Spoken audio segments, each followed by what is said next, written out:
السلام علیکم. وعلیکم سلام. مشره دا راته ووایه چې جرګې څه فیصله وکړه؟ جرګې خو دا فیصله وکړه چې د هلک خور په بدو کې ورکول کېږي تر څو دا دښمنۍ په دوستۍ بدله شي. خو مشره زه یو پوښتنه لرم. وایه څه پوښتنه لري؟ پوښتنه دا لرم مشره چې ولې هر ځل دغه د جنګ قیمت چې دی دا جونې پرې کوي، ګناه یې ورور کړي او سزا یې خور ته ورکول کېږي. دا زموږ رواج دی. جنۍ خو هسې یو چا ته ودېږي. ښه خبره نه ده چې دښمنۍ هم ورکه شي او د جنۍ کور هم آباد شي. نو مشره ولې تاسو ته معلومه نه ده چې دغې جنۍ سره په هغې کور کې څه رقم سلوک کېږي؟ داسې سلوک ورسره کېږي لکه سړی چې د مینځو سره کوي، د مینځو غوندې ساتل کېږي. مشره ګوره بیا هم دا زموږ رواج دی. منم چې رواج به وي مشره، که رواج د ظلم پر بنسټ ولاړي بیا هم باید دوام وکړي.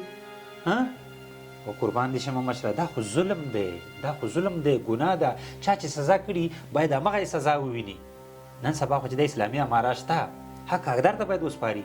ولې د ورور په بدل کې چې د خور ورکړل شي؟ ګناه به هغې کړي او سزا به یې دا ویني.